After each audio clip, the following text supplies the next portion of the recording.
أعوذ بالله السميع العليم من الشيطان الرجيم بسم الله الرحمن الرحيم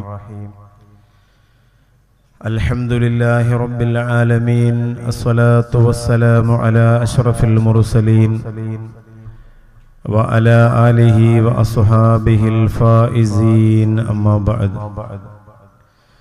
يا سيدي مددي سندي ويا أددي مؤيدي مددي أمدي على شددي مشيدي سددي ألدي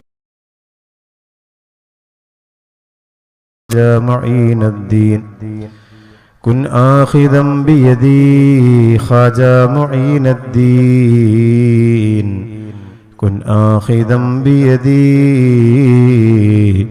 خاجا معين الدين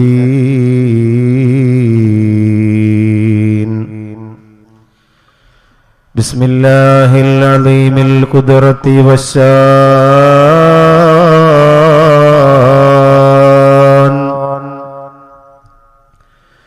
شديد البطش والبرهان حافظ الدين والقرآن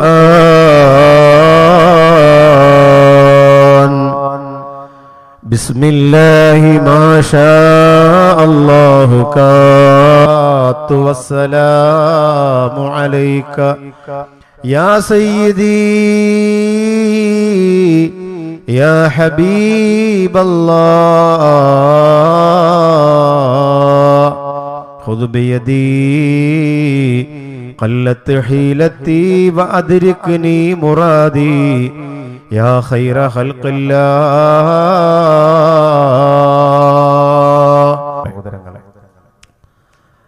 ഒരുപാട് വർഷം പഴക്കമുള്ള ബന്ധമാണ് അൽബുസ്താനുമായിട്ട്. അൽബുസ്താന്റെ കർമ്മധീരരായ പ്രവർത്തകർ ഇന്നാട്ടിൽ കാഴ്ചവെച്ചുകൊണ്ടിരിക്കുന്ന മുത്തുപോലെ പവിഴം പോലെയുള്ള കാരുണ്യ പ്രവർത്തനങ്ങളെ കുറിച്ച് ആധികാരികമായി പ്രതിപാദിച്ച പരിശുദ്ധ ഖുർആനിന്റെ സേവനങ്ങൾ. അൽബുസ്താൻ എന്നത് വാക്കർത്ഥമാക്കുന്നത് പൂങ്കാവനം. പൂങ്കാവനമാകുമ്പോൾ അവിടെ ഖുർആനിന്റെ പൂ ഉണ്ടാവട്ടെ, അവിടെ സേവനങ്ങളുടെ പൂ ഉണ്ടാവട്ടെ, നസീഹത്തിന്റെയും വഅദിന്റെയും മറ്റ് സഹായങ്ങളുടെയും സാഹോദര്യത്തിന്റെയും ഒക്കെ നിറഞ്ഞു തുളുമ്പി നിൽക്കുന്ന പുഷ്പങ്ങൾ അവിടെ നിറഞ്ഞു നിൽക്കട്ടെ. അൽഹംദുലില്ലാ. അതുകൊണ്ടാണ് അതിന് 24 വർഷം ഒരു സ്വാർത്ഥ താല്പര്യമില്ലാതെ ഒരു പൊതുമനസ്സാണ് അൽബുസ്താനുള്ളത്. ഒരു പൊതുമനസ്സ്. ഇപ്പൊ ഇവിടെ സമൂഹ വിവാഹം ഇവർ നടത്തി കൊടുത്തിട്ടുണ്ട്.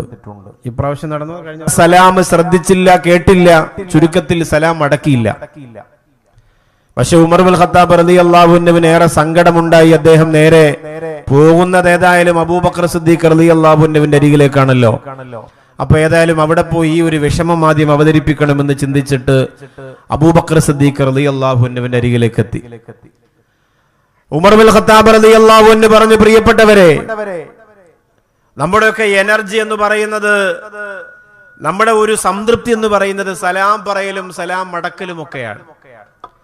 പക്ഷേ ഏറ്റവും വലിയ ദീനി ദഅവത്തിന്റെ ഖിദ്മത്തിന്റെ മേഖലയിൽ സജീവമായ ഉസ്മാൻ ഇബ്നു അഫ്ഫാൻ റളിയല്ലാഹു അൻഹു ഞാനൊരു സലാം പറഞ്ഞിട്ട് എന്റെ മുഖത്തേക്ക് നോക്കുക പോലും ചെയ്തില്ല എന്ന് ഉമർ ഇബ്നുൽ ഖത്താബ് റളിയല്ലാഹു അൻഹു പറയുമ്പോൾ അത്രമേൽ പ്രയാസം ഹൃദയത്തിലുണ്ടായി അബൂബക്കർ സിദ്ദീഖ് റളിയല്ലാഹു അൻഹുവിന്.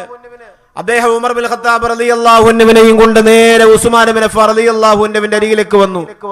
അനി റളിയല്ലാഹു അൻഹു എന്ന് പറയുന്നത് എനിക്ക് മാത്രമുള്ളതല്ല, നിങ്ങൾക്ക് ഉള്ളതാ കേട്ടോ. ഇപ്പം കുറെ റളിയല്ലാഹു അൻഹു ആയി. അപ്പൊ അതിന്റെ ഒരു കൂലി നിങ്ങൾക്ക് കൂടെ ഉണ്ടാവും. ഇത് എന്റെ കുടുംബക്കാരെ പേരല്ല ഞാൻ പറഞ്ഞത്. ഉസ്താദിന്റെ കൂട്ടുകാരെ കുറെ പേര് പറയണമെന്ന് വിചാരിച്ചിട്ട് നിങ്ങൾ ഉണ്ടായിരിക്കേണ്ട, നിങ്ങൾക്ക് കൂടെ ഉള്ളതാ കേട്ടാ. ആവശ്യമുള്ളവർക്ക് പറയാം, ഇല്ലാത്തവർക്ക് കേൾക്കാം. ഉസ്മാൻ ഇബ്നു അഫ്ഫാൻ റളിയല്ലാഹു അൻഹുവിന്റെ മുമ്പിലേക്ക് അബൂബക്കർ സിദ്ദീഖ് റളിയല്ലാഹു തആല അൻഹു, ഉമർ ഇബ്നുൽ ഖത്താബ് റളിയല്ലാഹു അൻഹു രണ്ടുപേരും ചെന്നു. എന്നതിന് ശേഷം ചോദിച്ചു, പ്രിയപ്പെട്ടവരെ, എന്തുകൊണ്ടാണ് ഇദ്ദേഹം സലാം പറഞ്ഞിട്ട് നിങ്ങൾ മടക്കാത്തത്? ഉസ്മാൻ ഇബ്നു അഫ്ഫാൻ റളിയല്ലാഹു അൻഹു പറഞ്ഞു, ഞാൻ ഒരിക്കലും സലാം കേട്ടാൽ മടക്കാതിരിക്കില്ല. പക്ഷെ ഇന്ന് ഒരു പക്ഷേ ഉമർ റളിയല്ലാഹു അൻഹു സലാം പറഞ്ഞിട്ടുണ്ടെങ്കിൽ ഞാനത് കേൾക്കാത്തതിനൊരു വലിയ കാരണമുണ്ട്. എനിക്കത് കേൾക്കാൻ കഴിഞ്ഞില്ല, ഞാനത് ശ്രദ്ധിച്ചില്ല. ഞാനൊരു വലിയ ചിന്തയിലായിരുന്നു. ഉമർ റളിയല്ലാഹു അൻഹു ചോദിച്ചു, എന്താണ് നിങ്ങൾ എന്റെ സലാം ശ്രദ്ധിക്കാതിരിക്കാൻ മാത്രമുള്ള വലിയ ചിന്ത എന്തായിരുന്നു?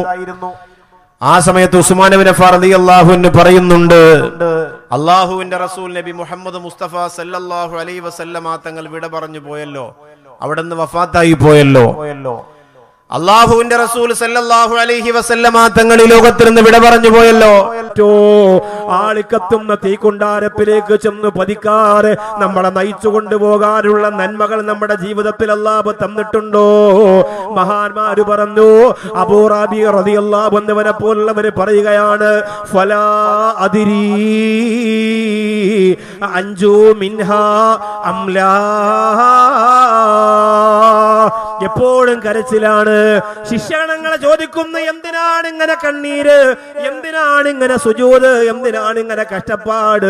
അവര് പറയുകയാണ്, സിറാത്തു പാലത്തിന്റെ മുകളിലൂടെ നടക്കുമ്പോ രക്ഷപ്പെടുമോ, അതിൽ വീണുപോകുമോ എന്ന ആശങ്ക നെഞ്ചിനകത്ത് വല്ലാതെ ഉണ്ടെന്ന് മഹാന്മാര് മുഴുവനും രേഖപ്പെടുത്തുമ്പോ ഒരു വഴിയിൽ വന്ന പ്രിയപ്പെട്ടവരെ, എങ്ങനെയാണ് അല്ലാഹുവിന്റെ സ്വർഗം പുൽകാൻ, അല്ലാഹുവിന്റെ പൊരുത്തം നേടാൻ, മരണപ്പെടുന്ന സമയം മുതൽ അവിടെയും ഖബറിലും ആഖിറത്തിലും രക്ഷപ്പെടാൻ എന്ത് വഴിയാണ് പ്രിയപ്പെട്ടവരെ നാം കണ്ടെത്തിയിട്ടുള്ളത്?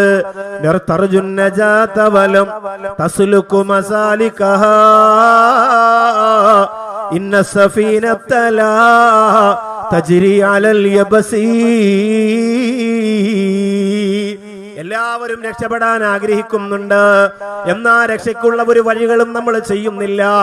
രക്ഷപ്പെടണം ഉസ്താദേ, മരിക്കുമ്പോ രക്ഷപ്പെടണം, ഖബറിന്റെ അകത്ത് രക്ഷപ്പെടണം, ആഖിറത്തിൽ രക്ഷപ്പെടണം, ഇങ്ങനെ പറച്ചിലല്ലാതെ അതിനുവേണ്ടി നമ്മൾ ആരും ഒന്നും ചെയ്യുന്നില്ല. വെള്ളമില്ലാത്ത മരുഭൂമിയിലൂടെ എങ്ങനെയാണ് കപ്പൽ സഞ്ചരിക്കുന്നതെന്ന് ചിന്തകന്മാര് കവികള് ചോദിക്കുന്നതെന്തിനെന്നറിയുമോ? രക്ഷപ്പെടണമെന്ന് പറയലല്ലാതെ രക്ഷയ്ക്ക് വേണ്ടി ഒരു വഴി ഒരുക്കാത്ത പ്രിയപ്പെട്ട മുഅ്മിനീങ്ങളോടാണ് ആ ചോദ്യം. എന്ത് വഴിയാണ് മുത്തഖീങ്ങളെ നമ്മൾ ചെയ്തു വെച്ചിരിക്കുന്നത്? ഇന്നെനിക്ക് നിങ്ങളോട് പറഞ്ഞു തരാനുള്ളത് ആ വഴികൾ ഹദീസുകളിൽ വന്നിട്ടുള്ള മനോഹരമായ വഴികളാണ്. അൽ ബുസ്താന്റെ പരിപാടിയുടെ സമാപനത്തിൽ വന്ന് ദുആ ചെയ്തു മടങ്ങി പോകാൻ മാത്രമല്ല, ഈ ഫുദന്റെ മക്കളെ സഹായിച്ചു മടങ്ങി പോകല് മാത്രമല്ല, ജീവിതത്തിൽ ഒരു മാറ്റം വേണ്ട പ്രിയപ്പെട്ടവരെ. കൂടെ ഇരുന്നവര്, നടന്നവര്, കടിച്ചവര്, കളിച്ചവര്, ചിരിച്ചവര് എത്ര പേരാണ് ഞാനും നിങ്ങളും തന്നെ പൊരിഞ്ഞുകൊണ്ട് പള്ളിപ്പറമ്പിൽ അടക്കിയിട്ടില്ലേ? അതുകൊണ്ട് അല്ലാഹുവിന്റെ ഹദീസുകളിലൂടെ, പുന്നാര ഹബീബിന്റെ കലിമത്തുകളിലൂടെ ഈ പറഞ്ഞു തരുന്ന മനോഹരമായ വചനങ്ങള് ഹൃദയത്തിൽ ഏറ്റുവെച്ചുകൊണ്ട് രക്ഷപ്പെടാനുള്ള വലിയ ശ്രമം നിങ്ങൾ നടത്തണേ.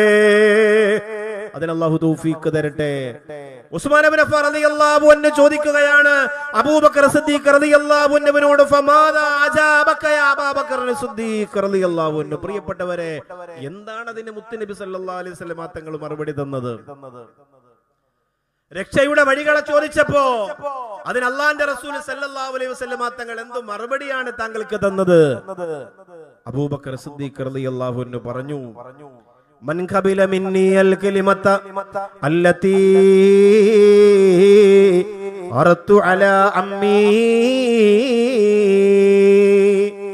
മുത്തുനബി സല്ലല്ലാഹു അലൈഹി വസല്ലമ തങ്ങൾ പറയുകയാണ്, മൻ ഖബില മിന്നി അൽ കലിമത, ഈ കലിമത്തിനെ ആരെങ്കിലും എന്നിൽ നിന്ന് സ്വീകരിച്ചാൽ, എങ്ങനത്തെ കലിമത്താണ്? അല്ലതി അറദത്തു അലാ അമ്മി ഫറദ്ദഹാ അലൈഹി ഫഹിയ ലഹു നജാ. ഒന്നാമത്തെ വഴിയെ പറഞ്ഞു തരികയാണ്, പോരി വഴിയിലുള്ളവരെ പഠിച്ചുകൊള്ളുക, മയ്യത്തിങ്കരയിൽ വന്നവരെ കേട്ടുകൊള്ളുക. ഒരുപാട് പ്രഭാഷണങ്ങൾ കേട്ടിട്ടുള്ള, കേരളത്തിൽ അറിയപ്പെട്ട മുഴുവൻ പ്രബോധകരും വന്നുപോയിട്ടുള്ള, ഓരോ വർഷവും പ്രഭാഷകന്മാരെ, പ്രബോധകന്മാരെ കൊണ്ടുവന്ന് പോരു വഴിയുടെ തീരങ്ങൾ കുളിരണിഞ്ഞു കൊണ്ടിരിക്കുന്ന ഈ പ്രദേശത്ത് എനിക്ക് നിങ്ങളോട് പറയുമ്പോ നിങ്ങൾ ഹൃദയം കൊണ്ടൊന്ന് കേൾക്കണേ. വിലയിരുത്താൻ വേണ്ടിയിട്ടല്ല, ഇന്ന് രാത്രി മുതൽ ഈ മാർഗങ്ങൾ അനുസരിച്ചുള്ള ജീവിത ജീവിതം എനിക്കുണ്ടാകുമെന്ന ശക്തമായ തീരുമാനമെടുക്കണേ എന്റെ പ്രിയപ്പെട്ട പെങ്ങളെ. അതിന് അല്ലാഹുവിന്റെ ഹബീബ് നബി മുഹമ്മദ് മുസ്തഫ സല്ലല്ലാഹു അലൈഹി വസല്ലമ തങ്ങൾ അവിടുത്തെ പവിത്രമായ നാവുകൊണ്ട് തന്നെ പറയുകയാണ്, മൻ ഖബില മിന്നി അൽ കലിമത്ത, ഈ കലിമത്തിനെ ആരെങ്കിലും സ്വീകരിച്ചാൽ, ഏത് കലിമത്താണ് എന്റെ പൊതു സഹോദരനായ അബൂ ത്വാലിബ് പറയണമെന്ന് ഞാൻ ആഗ്രഹിച്ച കലിമത്ത്, എനിക്ക് ഭക്ഷണം തന്ന അബൂ താലിബ് സ്വീകരിക്കണമെന്ന് ഞാൻ ആഗ്രഹിച്ച കലിമത്ത്, എനിക്ക് കാത്തിരുന്ന ഭക്ഷണവും വെള്ളവും വെച്ചുകൊണ്ട് ഞാൻ വരുന്നത് വരെ വാപ്പയില്ലാത്ത ഉമ്മയില്ലാത്ത എനിക്ക് വേണ്ടി കാത്തിരുന്ന എന്റെ പിതൃ സഹോദരനായ അബൂ ത്വാലിബ് ആ കലിമത്ത് സ്വീകരിക്കാൻ ഞാൻ ആഗ്രഹിച്ചിട്ടുണ്ട്. അദ്ദേഹം അത് സ്വീകരിക്കാറ്, അദ്ദേഹം അത് മാറ്റിവെച്ചു പോയി. ആ കലിമത്തിനെ നിങ്ങൾ ആരെങ്കിലും സ്വീകരിക്കുകയാണെങ്കിൽ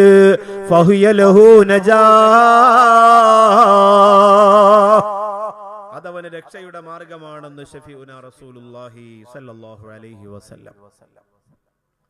അബൂ ത്വാലിബ് നബി സല്ലല്ലാഹു അലൈഹി വസല്ലം തങ്ങൾക്ക് വേണ്ടി സ്നേഹം കൊടുത്തു, പരിചരണം കൊടുത്തു, പരിഗണന കൊടുത്തു, പ്രിയം കൊടുത്തു, ഒക്കെ കൊടുത്തു. പക്ഷേ ലാ ഇലാഹ ഇല്ലല്ലാഹ് പറഞ്ഞില്ല.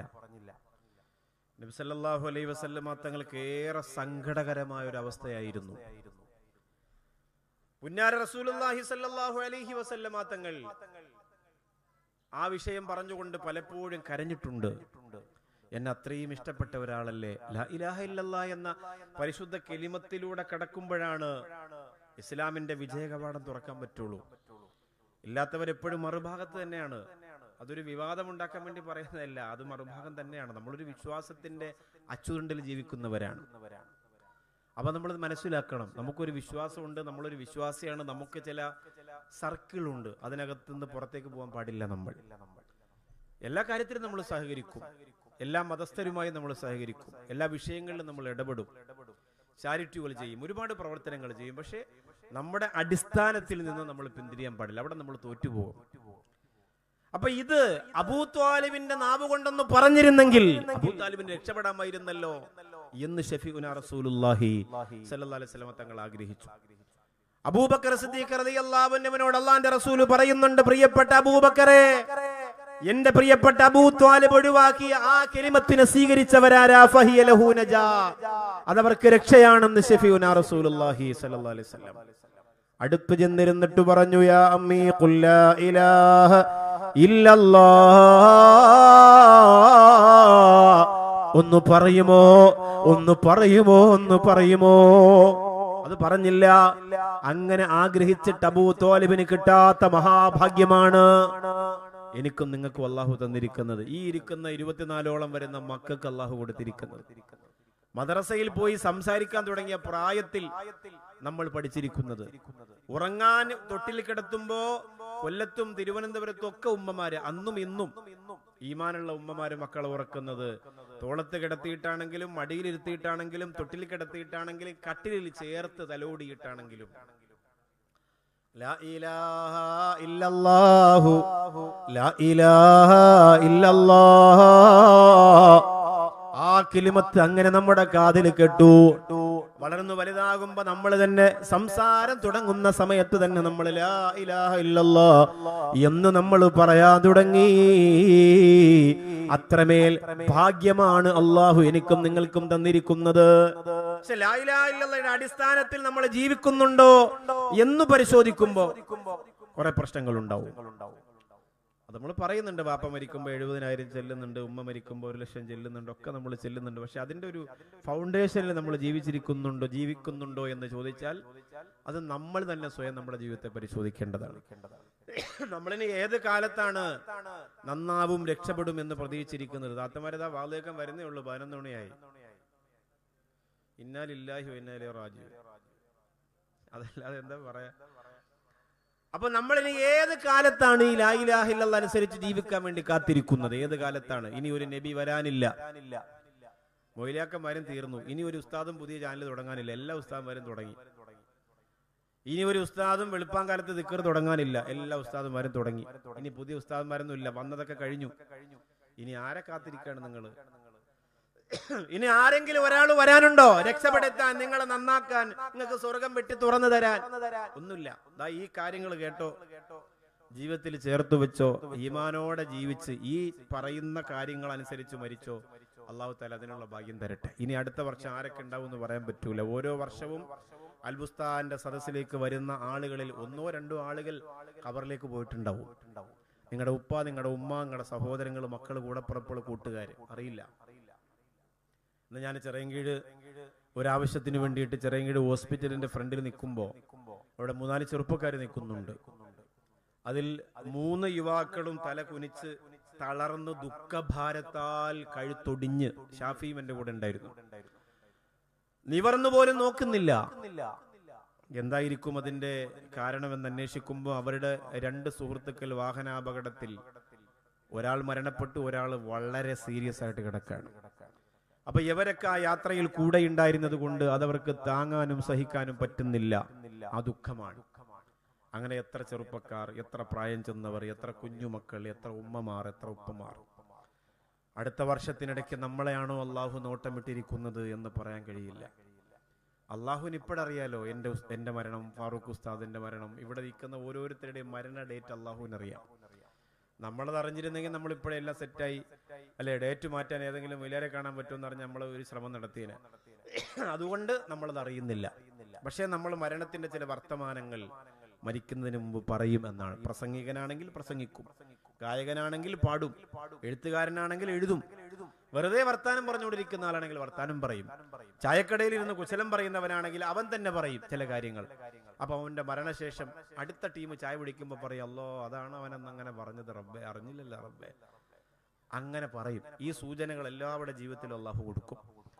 മൻ ഖാല ലാ ഇലാഹ ഇല്ലല്ലാഹ് ദഖലൽ ജന്ന. ഈ ലോകത്തിൽ നിന്ന് വിട പറയുമ്പോ അസ്രായിലിന്റെ ഭീകരമായ കണ്ണുകൾ കാണുമ്പോ വറഅസുഹു ഫിസ്സമാ, ആ തല ആകാശത്ത് തട്ടി നിൽക്കുന്ന പോലെ തോന്നുന്ന ഒരു സമയം വരും മക്കളെ. ആ സമയത്ത് നിങ്ങൾക്ക് നാവ് പതറിപ്പോകാതെ ലാ ഇലാഹ ഇല്ലല്ലാഹ് എന്ന് പറയണമെങ്കിൽ അതനുസരിച്ചുള്ള ഒരു ജീവിതം നയിക്കണം. അങ്ങനെ പറയുന്നവർക്ക് അല്ലാഹു സ്വർഗ്ഗം ഉറപ്പിച്ചിട്ടുണ്ട്. പറയാതെ മരിച്ചവർക്ക് നരകമാണെന്ന് അർത്ഥമില്ല. പറയാതെ മരിക്കുന്ന കുറെ ആളുകളുണ്ട്, അവരെ നോക്കിയിട്ട് കലിമ പറഞ്ഞില്ല അതുകൊണ്ട് നരകമാണെന്ന് അർത്ഥമില്ല. പക്ഷേ പറയുന്നവർക്ക് അത് ഉറപ്പാണെന്നാണ് ഈ ഹദീസ് പറയുന്നത്.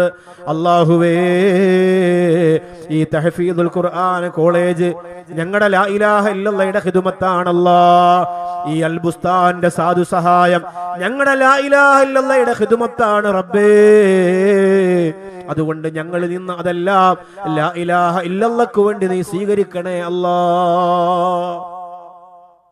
പിന്നെ നമ്മള് ലാ ഇലാഹ ഇല്ലല്ലാഹ് എന്നത് അർത്ഥം അറിഞ്ഞ് പതിയെ സാവകാശം ഒരു ദിവസം ഏറ്റവും ചുരുങ്ങിയത് ഒരു 100 പ്രാവശ്യമെങ്കിലും സമാധാനത്തിൽ എവിടെയെങ്കിലും ഇരുന്ന് നമ്മൾ ചൊല്ലണ്ടേ. തഫറഖലി ഇബാദത്തി അംല സുദുറുഖലിൽ ഖിന എന്നാണ്. എനിക്ക് വേണ്ടി ഇബാദത്തിന് നിങ്ങളൊന്ന് ഒഴിഞ്ഞിരുന്നാൽ നിങ്ങളുടെ ഹൃദയത്തെ ഞാൻ സംതൃപ്തി കൊണ്ട് നിറയ്ക്കുമെന്നാണ്. പരിപാടി കഴിഞ്ഞില്ലാലും മതി.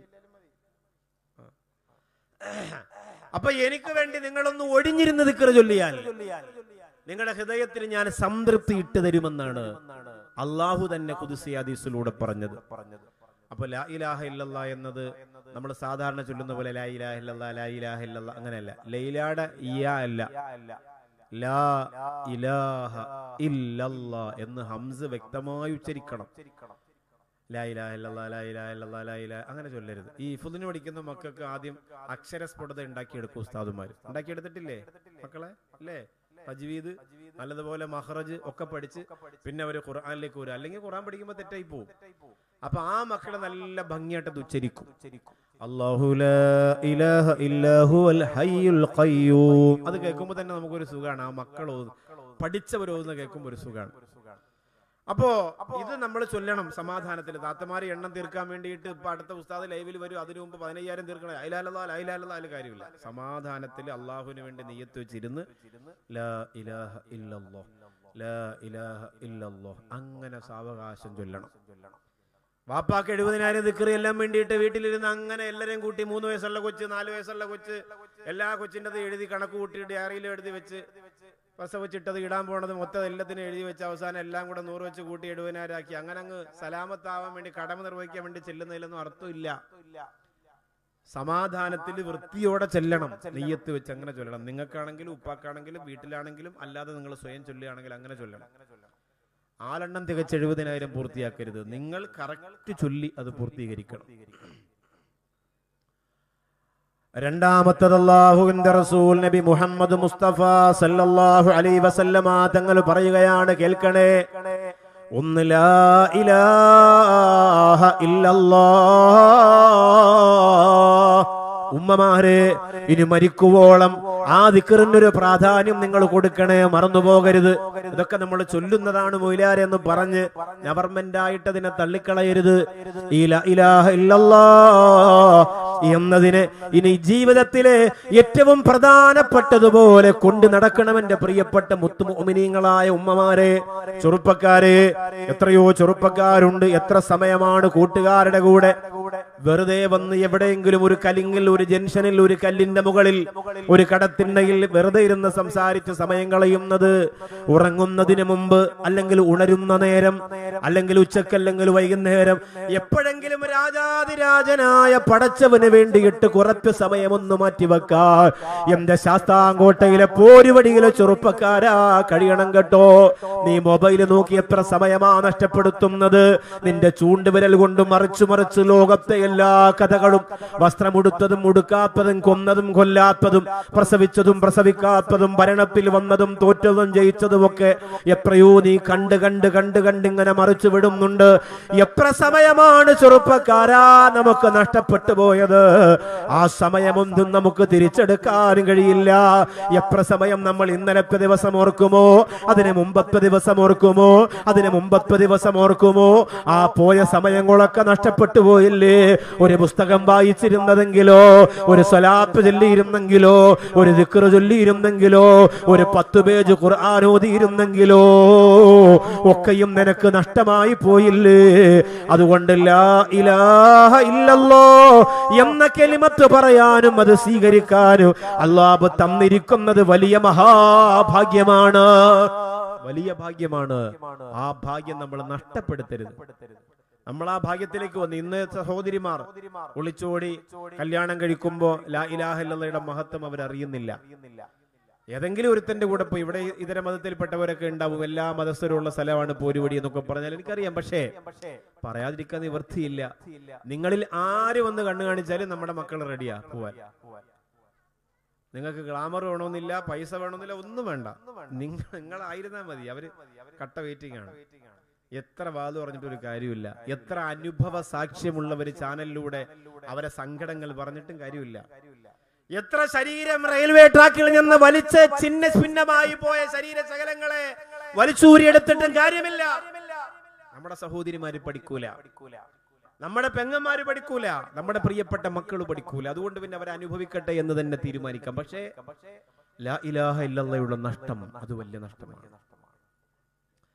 രണ്ടാമത് മുത്തായ ഹബീബ് നബി മുഹമ്മദ് മുസ്തഫ സല്ലല്ലാഹു അലൈഹി വസല്ലമ തങ്ങൾ പറയുന്നുണ്ട്, അസ്സുന്നത്തു സഫീനത്തു നൂഹ് മൻ റകിബഹാ നജാ വമൻ തഖല്ലഫ അൻഹാ ഗരിഖാ. പഠിക്കുക എന്നതാണ്. 2 സ്വലാത്ത് ചൊല്ലുക എന്നതല്ല, പ്രവാചക ജീവിതത്തെ അനുധാവനം ചെയ്യാനുള്ള ഒരു ഖൽബുണ്ടാവുക, ആത്മാവിന് ജീവൻ ഉണ്ടാവുക, അതിൽ മുത്തുനബി ഉണ്ടാവുക എന്നതാണ് സല്ലല്ലാഹു അലൈഹി വസല്ലം. 2-3 നീലക്കസേര കാണുന്നുണ്ട്. ആള് എഴുന്നേറ്റതാണോ അതെ ഇഷ്ടപ്പെടാതെ പോയതാണോ ഒന്നും അറിയില്ല. മൈക്ക് എനിക്ക് അത്ര അങ്ങോട്ട് റാഹത്തായിട്ടില്ല. അകത്ത് വെളിയിൽ ഓക്കെ ആണെന്ന് വിശ്വസിക്കുന്നുണ്ട്. ബുദ്ധിമുട്ടൊന്നുമില്ലല്ലോ. ആ നിൽക്കുന്നവർക്ക് ഇരിക്കാതായി ഒഴിവായ കുറച്ച് കസേര ഇടയിലുണ്ട്. ഈ ഫ്രണ്ടിൽ ഒഴിവായ കസേര അടുക്കി വെച്ചിരിക്കാതെ അത് പുറകിൽ കൊണ്ടുവച്ചിരുന്നെങ്കിൽ വരുന്നവർക്ക് ഇരിക്കാൻ പറ്റുമായിരുന്നു. ഫ്രണ്ടിൽ ഇങ്ങനെ കസേര അടുക്കി വെച്ചിരിക്കാതെ. പിന്നെ ഈ പറഞ്ഞതുപോലെ അൽബുസ്ഥാൻകാരും തളർന്നു. 24 കൊല്ലം കൊണ്ട് കസേര പറക്കല്ലേ, എത്രയെന്ന് പറഞ്ഞ പറക്ക. ഞങ്ങൾക്ക് ഒരു റെസ്റ്റ് വേണ്ട ഉസ്താദ് ചിലപ്പോൾ ഒരു ചിന്തിക്കും. അങ്ങനെ ചിന്തിച്ചാൽ കഴിഞ്ഞു. അങ്ങനെ ചിന്തിച്ചാൽ തോട്ടം പട്ടുപോവും, പെരിച്ചാഴി തോണ്ടിപ്പോവും അടിയിന്ന് നിധി. അതുകൊണ്ട് അങ്ങനെ തോന്നാതിരിക്കട്ടെ. അൽബുസ്ഥാന്റെ പ്രിയപ്പെട്ട പ്രവർത്തകർ എല്ലാ കാലത്തും പറയുന്നതിന് മുമ്പ് തന്നെ കസേര ഇവിടെ എത്തി. മാഷാ അല്ലാ, മാഷാ അല്ലാ. അൽബുസ്താന്റെ പ്രവർത്തകർ എല്ലാ കാലത്തും ഈ ഉന്മേഷത്തിലും ഉഷാറിലും തന്നെ മുന്നോട്ട് പോകട്ടെ. അള്ളാഹു തൗഫീഖ് തരട്ടെ. ഇനി നമ്മൾ പറയാൻ പോകുന്ന കാര്യങ്ങൾ നമ്മുടെ ജീവിതത്തിൽ കുറച്ചുകൂടെ ചേർന്ന് നിൽക്കുന്ന കാര്യങ്ങളാണ്. എന്ന് പറഞ്ഞാൽ ഈ പറഞ്ഞ രണ്ടെണ്ണം ചേർന്ന് നിൽക്കുന്നില്ല എന്നതിന് അർത്ഥമില്ല. ഈ പറഞ്ഞ രണ്ട് കാര്യങ്ങൾ ലാ ഇലാഹ ഇല്ലല്ലാഹ്. മക്കളെ പോകുന്നടാ കസേര ഉറക്കാൻ പറഞ്ഞപ്പോ അടച്ചവനെ മെസ്സേജ് ഒന്നും നോണവന്. അപ്പൊ ഈ ചേർന്ന് നിൽക്കുന്നത് എന്ന് പറഞ്ഞത് ആദ്യം പറഞ്ഞ രണ്ടെണ്ണം ചേർന്ന് നിൽക്കുന്നില്ല എന്നല്ല, അത് അടിസ്ഥാനപരമായിട്ടൊരു വിശ്വാസിക്ക് ഉണ്ടാവേണ്ടതാണ്. അതിന് കുറച്ച്